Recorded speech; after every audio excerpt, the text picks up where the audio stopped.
Okay, so nucleic acid forms the part of biomolecules which are responsible for storing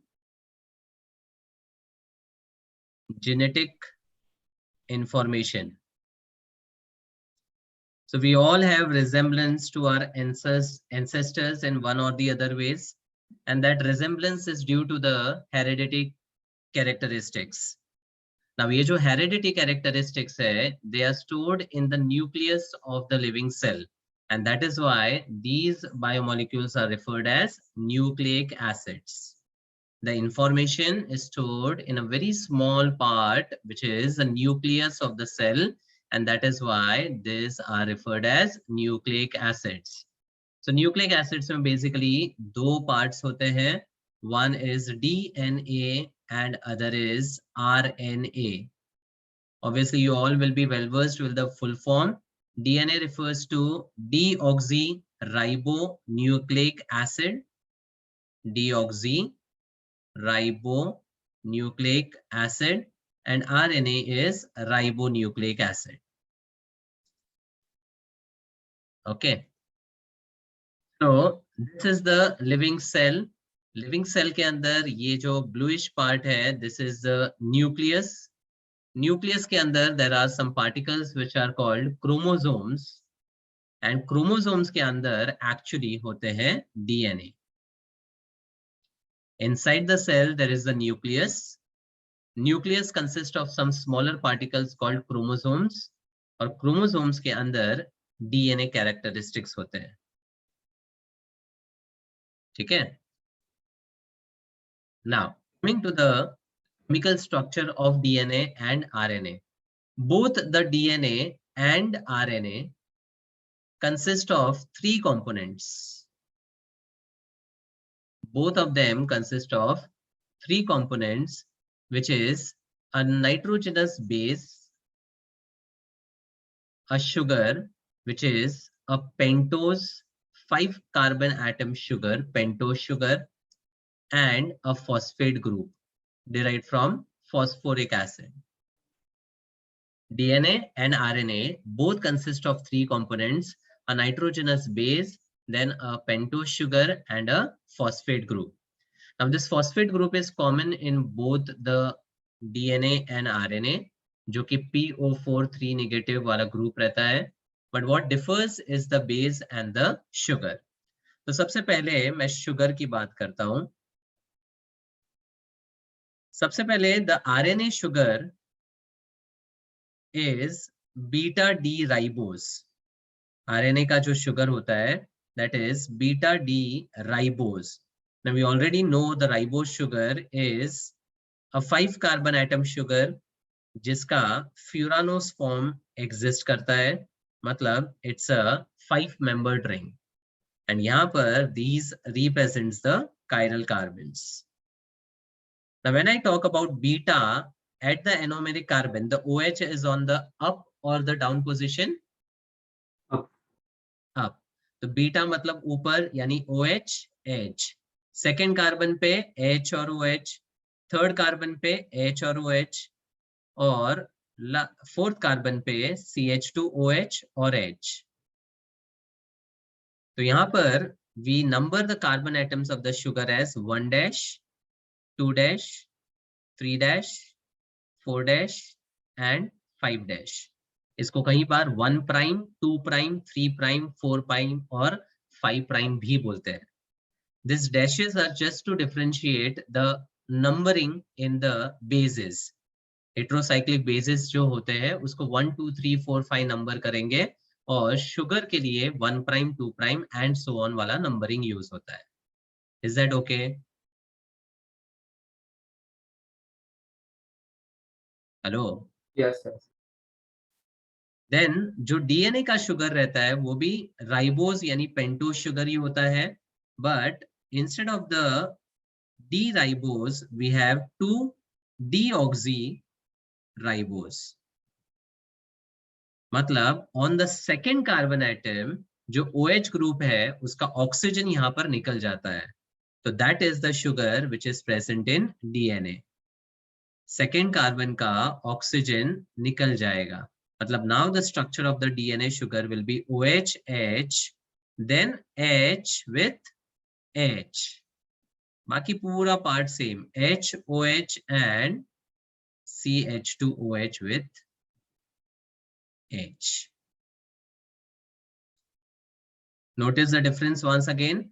Beta D ribose is the RNA sugar और DNA में ये similar sugar होता है, खाली 2 prime वाले carbon पे OH का ऑक्सीजन निकल जाता है, इसलिए आप देखोगे यहाँ पर नाम में 2-deoxy है, मतलब सेकेंड कार्बन पे ऑक्सीजन का रिमूवल हो चुका है. So this is the RNA sugar and this one is the DNA sugar. Understood? Yes. Now coming to the base part. Nitrogenous bases होते हैं, they are classified into 2 categories. First is purine and second is pyrimidines. Purines and pyrimidines.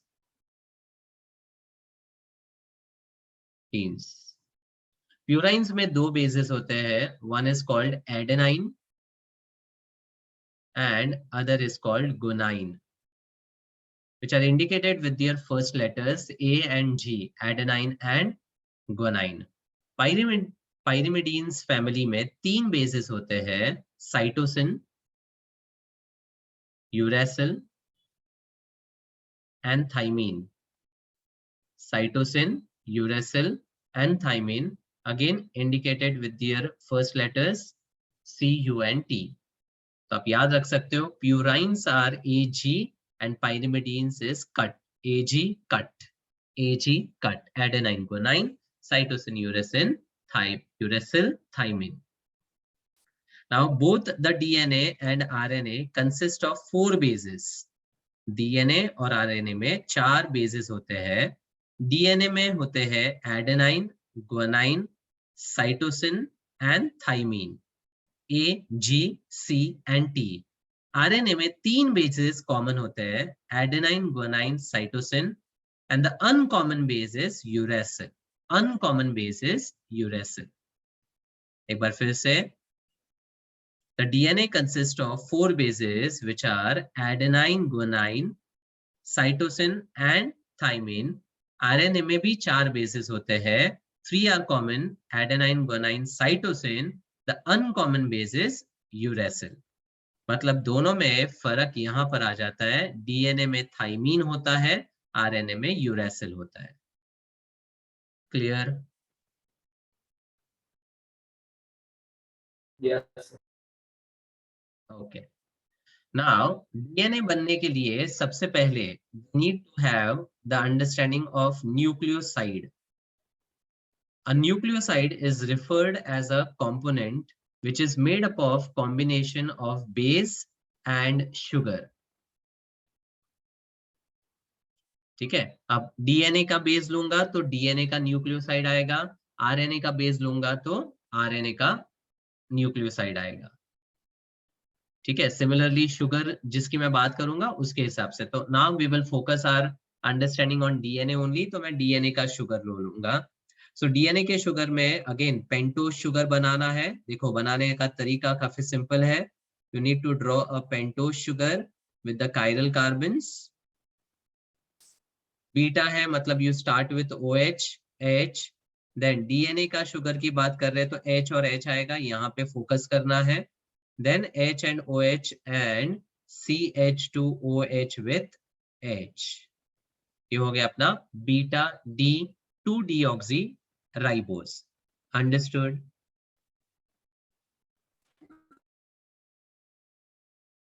ठीक है, और numbering यहाँ पर 1 prime, 2 prime, 3 prime, 4 prime और 5 prime. ठीक है, अब ये जो शुगर के कंपोनेंट का फर्स्ट कार्बन है यानी 1 प्राइम, उसके ऊपर बेस अटैच होता है. मतलब you have to remove the OH off this 1 prime carbon atom and introduce the nitrogenous base.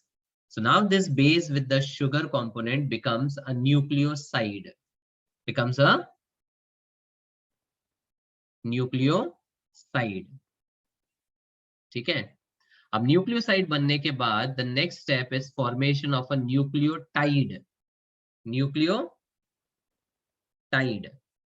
now nucleotide includes all the three components of the DNA or RNA, that is base, sugar and phosphate। ठीक है, तो base sugar component already हम यहाँ पर देख चुके हैं। अब ये जो फॉस्फेट वाला पार्ट है that is introduced at the 5 prime, मतलब 5th carbon atom, introduced at 5th carbon atom. तो करना क्या है, 5th वाले कार्बन को का OH निकालना है and you have to introduce a phosphate group which is O, P, double bond O negative and O negative. So this is the structure of one nucleotide। ठीक है, काफी सिंपल है। सबसे पहले सेंटर में the bluish part you can observe is the base, sorry, is the sugar. At the 1 prime or the first carbon atom, we have introduced a base, and at the 5 prime or the 5th carbon, I have introduced the phosphate group. Correct? Yes or no? Sir, can you repeat? See, मैं वापस ये पूरा structure बना रहा हूं। सबसे पहले I started with the structure of the sugar। तो ये मेरा शुगर है, pentose sugar, beta D 2 deoxy ribose. तो बीटा मतलब OH ऊपर, H नीचे, आगे H और H ये फोकस रखना है क्योंकि 2 डीऑक्सी हो चुका है, मैं DNA का शुगर बना रहा हूं, हाँ कि नहीं। Then HOH CH2OH with H। Okay, ये अपना शुगर है जो मैंने यहाँ पर बनाया था। Is this okay up till now? Yes, sir.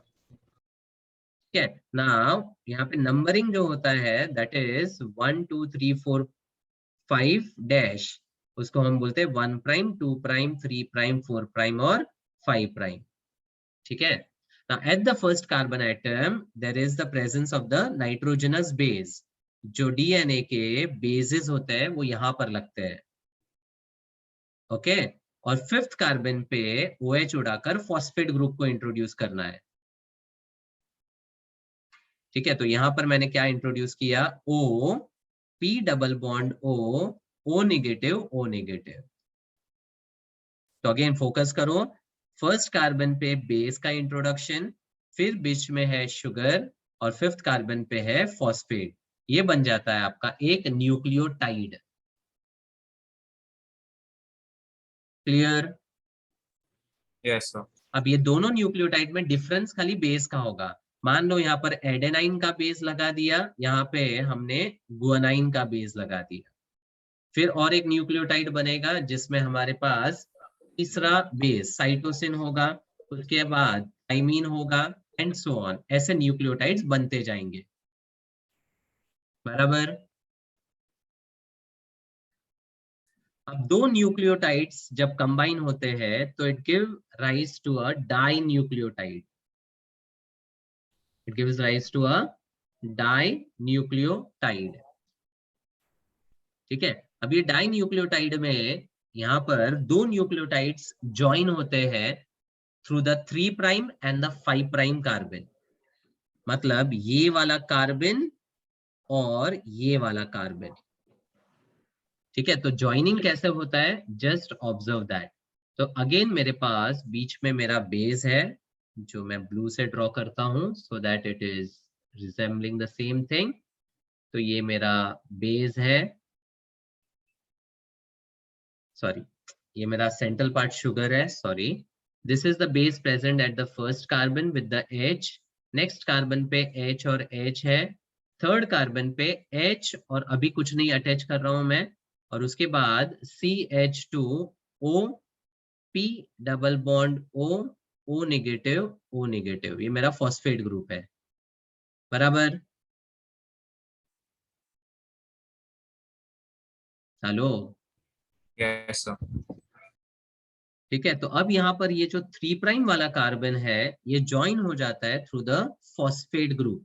मतलब यहाँ पे ऑक्सीजन लगा, यहाँ पे P double bond O negative, और ये O जो है जाके ज्वाइन होगा to the CH2 group of the second sugar.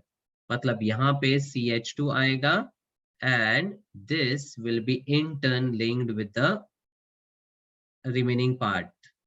मतलब यहाँ पर अगेन आपका बेस आएगा with a H, इसके बाद H, then H with OH and यहाँ पे H। समझा? This is base, sugar, phosphate, base, sugar, and now the two nucleotides are linked by the phosphate group in between. And this linkage between the two nucleotides is called phosphodiester linkage। phosphodiester, क्योंकि ये ester जैसा linkage दिखता है इसीलिए इसको phosphodiester linkage बोला जाता है। समझा? To Yes. sum up, I'll repeat again. DNA या आरएनए बनने के लिए सबसे पहली चीज है the formation of a nucleoside which consists of base and the sugar, where base is present at which carbon? 1 prime. Then there is formation of a nucleotide which is combination of the base, sugar and phosphate. So on to the sugar, the base is always attached at 1 prime and the phosphate gets attached at 5 prime. 5 prime। बस MCQ oriented यही questions important है, ठीक है? And the two nucleotides are joined by a linkage called Phosphodiester. phosphodiester linkage, and this phosphodiester linkage is found between 3 prime and 5 prime. 5 prime। तीन चीजें याद रखो एक बार फिर से। Base is present at 1 prime, phosphate is present at 5 prime. The two nucleotides are joined together at third and fifth carbon by a linkage called diester linkage। Understood? Yes, sir. Perfect। तो अब यहाँ पर जैसे die nucleotide बना वैसे और एक nucleotide आएगा तो we will have the tri nucleotide, और एक न्यूक्लियोटाइड बनेगा tetra and so on. This will link to the formation of a polynucleotide. That polynucleotide which gets formed is nothing but the DNA और RNA in the structural form polynucleotides, इसीलिए DNA RNA को polynucleotides भी बोलते हैं। Okay, so यहाँ पर मान लो we have first nucleotide, then second nucleotide, third nucleotide, fourth nucleotide, fifth nucleotide and so on. ठीक है, तो ये आपका एक स्ट्रैंड बनता है डीएनए के मॉलिक्यूल का फॉर्मेशन के लिए। This is one strand. Okay, तो यहाँ पर आपका फॉस्फेट ग्रुप, बेस और शुगर, बराबर, फॉस्फेट, बेस और शुगर। तो जो बेस वाला पार्ट है वो सब इस स्ट्रैंड्स के आउटर पार्ट में रहता है। This is how you can see the base is present at the outer part and even the phosphate is present at the outer part. तो मैंने ये जो लाइंस बनाया है ये बेस के लाइंस है। ओके, सिमिलरली और एक न्यूक्लियोटाइड का सेगमेंट बनता है, पहला न्यूक्लियोटाइड, दूसरा न्यूक्लियोटाइड, तीसरा न्यूक्लियोटाइड, चौथा, पांचवा एंड सो ऑन। ये दूसरा स्ट्रैंड बन गया, बराबर। और ये लाइंस क्या इंडिकेट कर रहे हैं? Base. Base. Now there is always a pairing between the complementary bases of DNA। तो DNA के 4 बेसेस है, adenine, guanine, cytosine and thymine. एक बार फिर से, एडेनाइन, ग्वानाइन, साइटोसिन और थाइमिन। तो यहाँ पर जो पेयरिंग होता है वो हमेशा एडेनाइन का थाइमीन के साथ होता है and the pairing is via hydrogen bonds. Adenine and thymine joins by 2 hydrogen bonds guanine and cytosine is joined together by 3 hydrogen bonds. Please make a note of this in your notes. जो diagram दिया है वहीं पे आप लिखो A double bond T और G triple bond C. मतलब यहाँ पर adenine and thymine are joined by 2 hydrogen bonds. मान लो ये एडेनाइन का बेस है और सामने ये थाइमीन का बेस है, ये होगा 2 हाइड्रोजन बॉन्ड से ज्वाइन. फिर ये गुआनाइन है, ये साइटोसिन है, यहाँ पे 3. फिर यहाँ पे मान लो साइटोसिन आया, सॉरी यहाँ पे एडेनाइन आया और यहाँ पे थाइमीन आया, तो यहाँ डबल बॉन्ड आएगा. फिर यहाँ गुआनाइन, यहाँ पे साइटोसिन, तो यहाँ पे ट्रिपल बॉन्ड. यहाँ पे वापस एडेनाइन और यहाँ पे थाइमीन, तो यहाँ पे double bond, double hydrogen bond. समझा? Yes, sir. और एक चीज, ये जो स्ट्रैंड्स होते हैं ये भी कॉम्प्लीमेंट्री होते हैं. मतलब if this is starting from 3 prime to 5 prime order, then the other strand will be in the opposite 5 prime to 3 prime order. बराबर? फिर जैसे ये हाइड्रोजन बॉन्ड्स के थ्रू ज्वाइन होते हैं, they actually result in the coiling between the 2 strands and that results in formation of the DNA molecule, जिसमें बीच में आप यहाँ पर इस तरह के हाइड्रोजन बॉन्ड्स के थ्रू बेसिस का कॉम्प्लीमेंट्री पैरिंग देख सकते हो. And this is how you can see the DNA का structure in a simpler form. Can you go to the previous slide?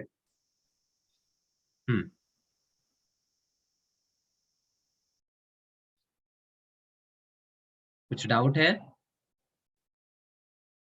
Sir, I don't understand the bases का part in the polynucleotide.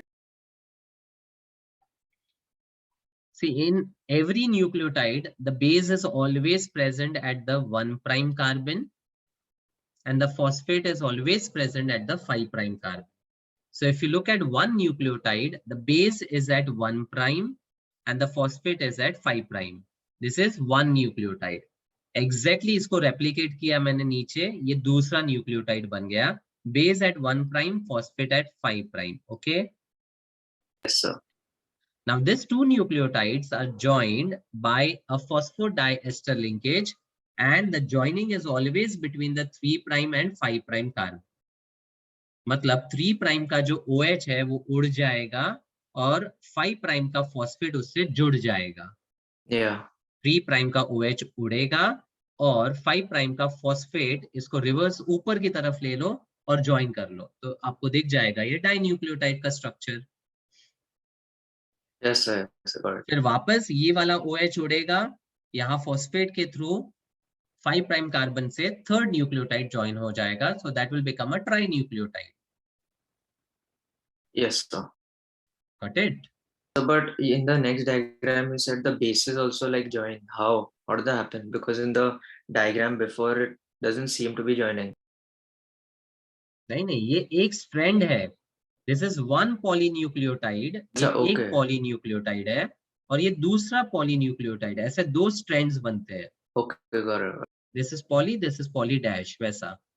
इसलिए आप देख सकते हो यहाँ 2 strands दिखेगा. ये पहला स्ट्रैंड है न्यूक्लियोटाइड का, ये दूसरा स्ट्रैंड है न्यूक्लियोटाइड का, और इनके बीच में आपको बेसिस का कॉम्प्लीमेंट्री पैरिंग दिखता है. This is how the DNA structure is formed. Yes, sir. ठीक है. तो डीएनए जो होता है that is a double helical structure. Double helix दिख रहा है आपको? 2 स्ट्रैंड डबल हेलिकल स्ट्रक्चर होता है. वेयरएज आरएनए जो होता है दैट इज सिंगल स्ट्रैंड, उसमें एक ही स्ट्रैंड होता है. ठीक है. डीएनए रेप्लिकेशन कर सकता है, मल्टीप्लिकेशन कर सकता है, बट आरएनए का डुप्लीकेशन या मल्टीप्लिकेशन नहीं होता है. DNA can duplicate but RNA can't duplicate. ठीक है. अब डुप्लीकेशन या मल्टीप्लिकेशन होता कैसे है? तो मान लो ये आपका एक डीएनए का स्ट्रैंड है. तो during duplication this splits up into 2 daughter DNS.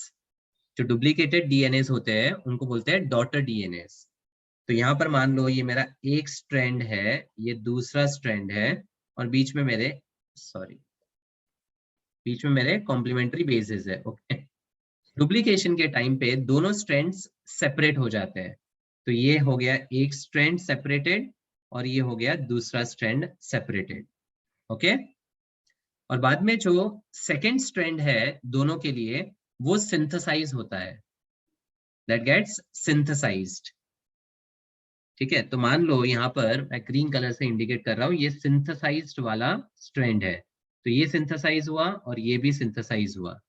तो इस तरह से one DNA gets duplicated into two equivalent DNAs, और इसको बोलते हैं डुप्लीकेशन। फिर वापस ये इसके डबल में स्प्लिट होगा, ये भी डबल में स्प्लिट होगा, फिर वो 2 और 4 में स्प्लिट होगा, 4 8 में स्प्लिट होगा, और 2 के पावर्स में वो बढ़ते जाएगा। This is how DNA duplication takes place. Understood? Yes, sir. तो अब आरएनए और डीएनए का सबसे इंपॉर्टेंट काम, आरएनए का जो काम है that is the synthesis of proteins. RNA is responsible for synthesis of proteins, और DNA मास्टर होता है जो मैसेज सेंड करेगा for the synthesis of specific type of protein. ठीक है, मतलब कौन से प्रोटीन को सिंथेसाइज करना है वो डीएनए मैसेज देगा आरएनए को, और आरएनए उसको फॉलो करके उस प्रोटीन को सिंथेसाइज करता है बॉडी में। RNA is responsible for synthesis of proteins, but कौन सा प्रोटीन सिंथेसाइज करना है वो मैसेज जो है वो मास्टर न्यूक्लिक एसिड देता है, जिसको डीएनए बोलते हैं। Okay, hello? Yes, sir. So this is the diagram which you can observe in the notes as well. So RNA जैसे मैंने बोला है it's a single strand structure. तो आप देख सकते हो यहाँ पर एक ही स्ट्रैंड है और इसके 4 बेसेस है जिसमें 3 कॉमन होते हैं, which is cytosine, guanine, adenine. Uncommon base is uracil, uncommon is uracil. ठीक है, और डीएनए डबल स्ट्रैंड या डबल हेलिकल स्ट्रक्चर होता है और उसमें कॉम्प्लीमेंट्री बेसिस का पेयरिंग होता है। आप देख सकते हो GC-CG या TA-AT का पेयरिंग है, और बेसिस अपने हैं cytosine, guanine, adenine and thymine. तो ये अनकॉमन बेस थाइमीन होता है। तो thymine and uracil differentiates the DNA and RNA. ठीक है, अब जेई के पॉइंट ऑफ व्यू में प्यूराइंस और पाइरिमिडीन्स के स्ट्रक्चर के ऊपर बहुत सारे क्वेश्चन पीवाईक्यूज में आ चुके हैं। तो आप अपने नोट्स में देख सकते हो प्यूराइंस और पाइरिमिडीन्स के स्ट्रक्चर देखने में डिफिकल्ट लगते हैं, बट मैं एक ट्रिक बता रहा हूं जिससे आपको कुछ ज्यादा याद रखना ही नहीं है। It's a very very simple part. तो purines first of all is a bicyclic structure. आप देख सकते हो 2 साइक्लिक रिंग्स है उसमें, एक 6 मेंबर्ड का और एक 5 मेंबर्ड का on the left hand side. हाँ कि नहीं? Yes, sir. Please look at the structure in the notes, साथ में समझते जाओ ऑन पेज नंबर 25। ठीक है, प्यूराइंस में 2 बेसेस आते हैं, एडेनाइन, ग्वानाइन, और पाइरिमिडीन्स में 3 आते हैं, कट, साइटोसिन, यूरेसिल और थाइमिन, AG एंड कट। ये तो याद हो गया। अब in the purines base, the right side part is having an alternate system of carbon, nitrogen, carbon, nitrogen, and then carbon double bond carbon. In fact ये जो 6 membered ring का structure है वो सब में पांचों के पांचों बेस में कॉमन है, carbon nitrogen, carbon nitrogen, carbon double bond carbon. Look at the common part, it is very simple, carbon nitrogen, carbon nitrogen, carbon double bond carbon. There's a Once double again, bond in the first carbon. The first carbon I nitrogen will bond. come to that बच्चा, मैं सिर्फ common part आपको बता रहा हूँ। Carbon nitrogen, carbon nitrogen, carbon double bond carbon, सब में ये चीज आप देखोगे कॉमन है। मैं अनकॉमन पार्ट की अभी तक बात नहीं की है। ओके फिर on the left hand side also there is nitrogen, carbon, nitrogen and hello nitrogen, carbon, nitrogen. कौन है ये भाई?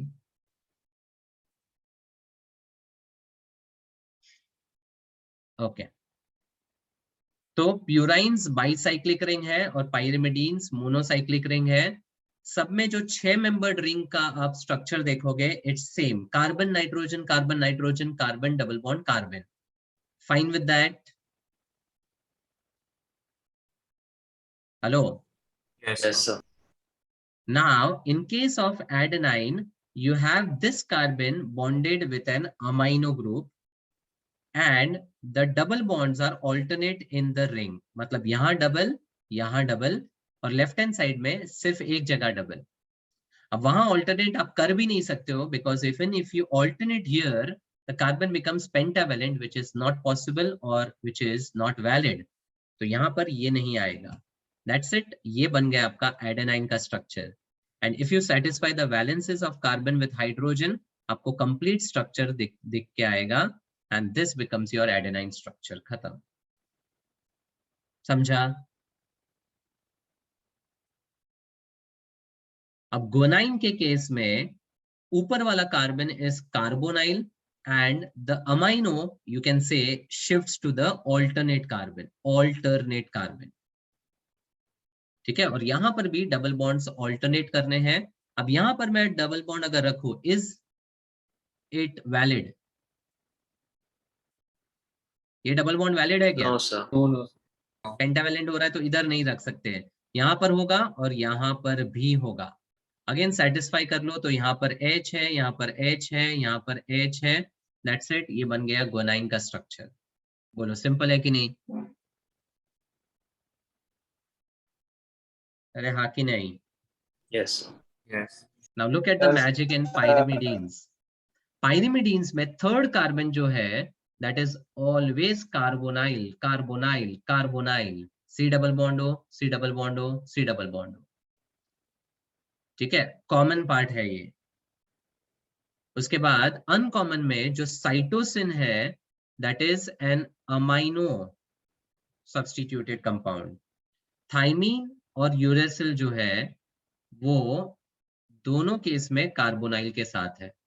मतलब there are 2 carbonyls in uracil and thymine. ठीक है, साइटोसिन में there is alternate double bonds. तो यहाँ पे डबल कर सकते हैं और यहाँ पे डबल कर सकते हैं क्या? No, sir. नहीं, वापस कार्बन पेंटावेलेंट। तो आपको समझ में आ जाएगा डबल कहाँ रखना है, कहाँ नहीं रखना है। तो ये निकल जाएगा, बन गया ये साइटोसिन। सेटिस्फाई द वैलेंसी, यहाँ पे H H H और यहाँ पे नथिंग। ये हो गया आपका साइटोसिन। अब यूरेसिल और थाइमीन जो है बहुत सिंपल स्ट्रक्चर है, क्योंकि थाइमीन जो है that is simply a methyl substituted uracil. Methyl substituted uracil मतलब यूरेसिल का ही स्ट्रक्चर है। तो पहले यूरेसिल खत्म कर लेते हैं। यहाँ पे H, यहाँ पे H, यहाँ पे H, यहाँ पे H, और यहाँ पे कहीं पे भी ऑल्टरनेट डबल बॉन्ड्स आ ही नहीं सकते हैं, बिकॉज यहाँ पे डबल करूंगा तो पेंटावेलेंट हो जाएगा, यहाँ पे डबल करूंगा तो भी पेंटावेलेंट होगा। मतलब the moment you have a carbonyl in the structure you can't have a double bond. Is that okay? Yes, sir. ठीक है, और थाइमीन में खाली ये वाला हाइड्रोजन की जगह लगाना है क्या? Ethyl. मिथाइल। तो लगा दो मिथाइल, यहाँ पे CH3, बाकी H H H बन गया थाइमीन का स्ट्रक्चर। तैयार, समझा? तो ऑन पेज 25 जो दोनों स्ट्रक्चर्स दिए हैं, हाँ hello hello hello, Nothing. I said yes, sir. Yeah. Okay ठीक है। So on page 25 just on the left hand side of adenine and guanine, write down this: purines bicyclic. Purines bicyclic. Page 25.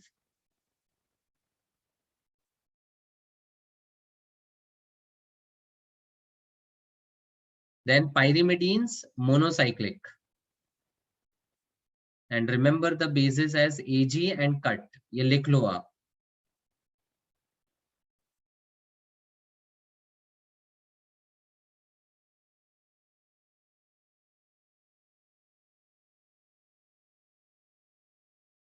Next, highlight the amino group in adenine. This is what is important.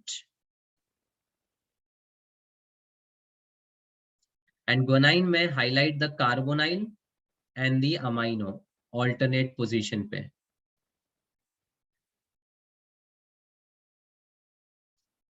Then pyrimidines में third carbon carbonyl is common in all the three structures. Carbonyl is common in all the three. Only cytosine में you have the amino. बाकी दोनों में उस carbon पे carbonyl आता है. उस कार्बन पे कार्बोनाइल आता है.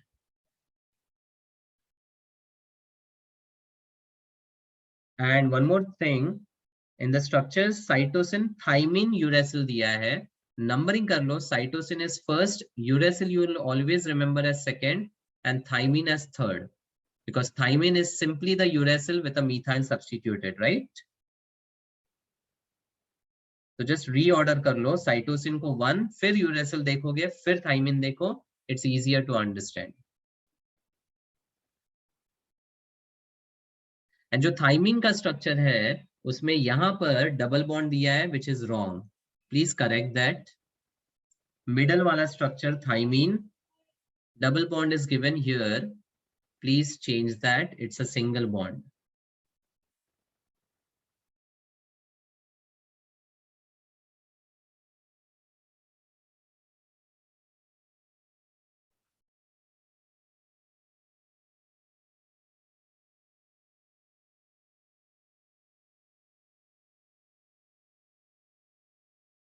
So there are many questions which were asked in the previous years about the structure of purines and pyrimidines, which is the uncommon base and what is the structure of that present in RNA.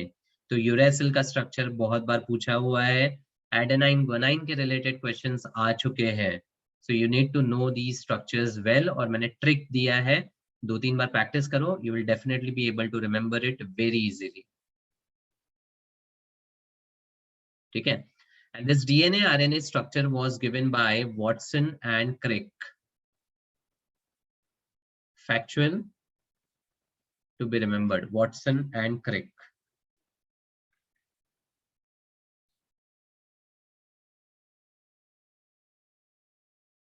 Fine. So on page 27, you can see the details about DNA fingerprinting, which is related to the DNA duplication, जो मैं already बता चुका हूँ. उसके बाद biological functions of nucleic acids. Main function क्या है? RNA is responsible for synthesis of proteins. और कौन सा प्रोटीन सिंथेसाइज करना है वो मैसेज देता है DNA. So messenger is the DNA, synthesis is done by the RNA. And on the on the last page 28, hormones का पार्ट दिया है. Hormones are nothing but the intercellular messengers and they are having the structure similar to proteins only. कुछ hormones के functions आपको ध्यान रखने हैं as a factual thing जो MCQ में आ सकते हैं. वैसे इतना important part नहीं है, इतना detail में है भी नहीं, but just कुछ points हैं जो मैं mark करवा रहा हूँ. Please mark it. Page 28, third point. The role of insulin. Insulin is to keep the blood glucose level within the narrow limit, and insulin is released in response to the rapid rise in blood glucose level. तो insulin hormones की family को belong करते हैं.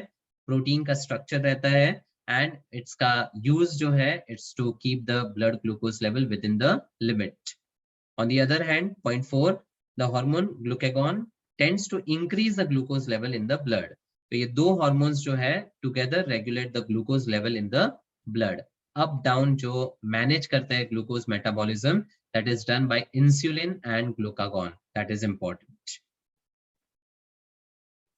ठीक है, 6 point पे, thyroxine produced in the thyroid gland sorry, is an iodinated derivative of amino acid tyrosin. Important statement है, thyroxine which is produced in the thyroid gland is an iodinated derivative of amino acid tyrosin.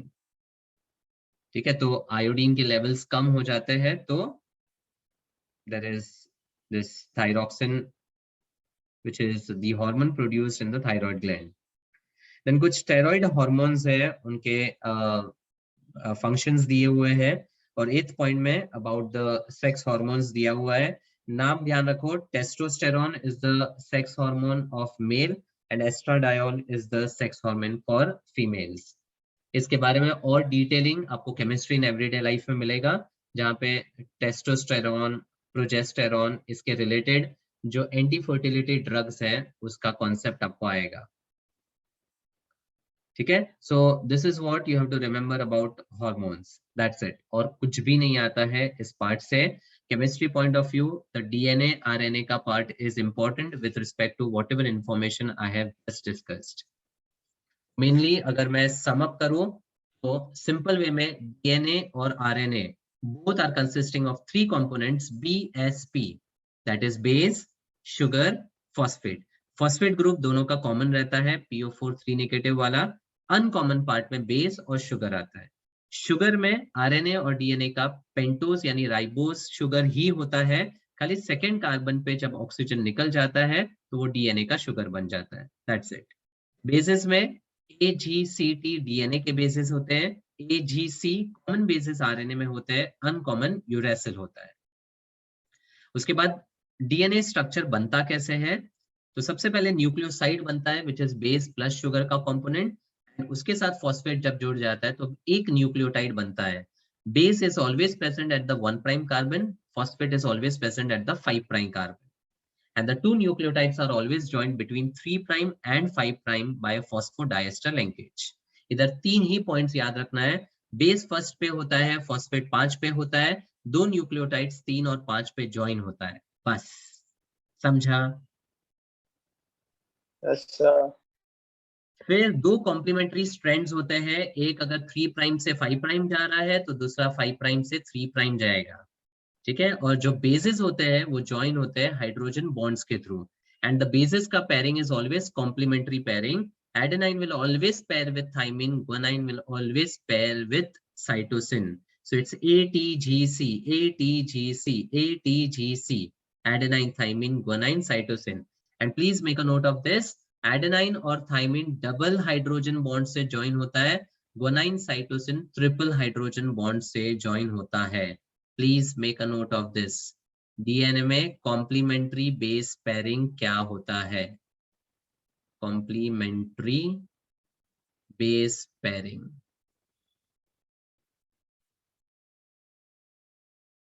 ठीक है, फिर DNA double helical होता है, RNA single strand होता है। Main function RNA proteins को synthesise करता है, और जो सिंथेसाइज करना है कौन से प्रोटीन को, वो मैसेज DNA देता है।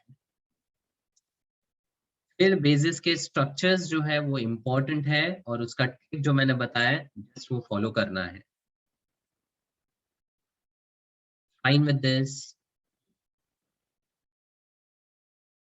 Yes, sir. Perfect. So that completes the biomolecules chapter with the last part, nucleic acids. Now you can solve all the MCQs related with the chapter biomolecules, and 99% you will not have any doubts because everything I have covered in the synopsis. Still, कोई भी doubt हो, message me on WhatsApp, I'll reply. Okay, officially I'm not going to discuss any MCQs because कुछ है ही नहीं discuss करने के लिए. Fine.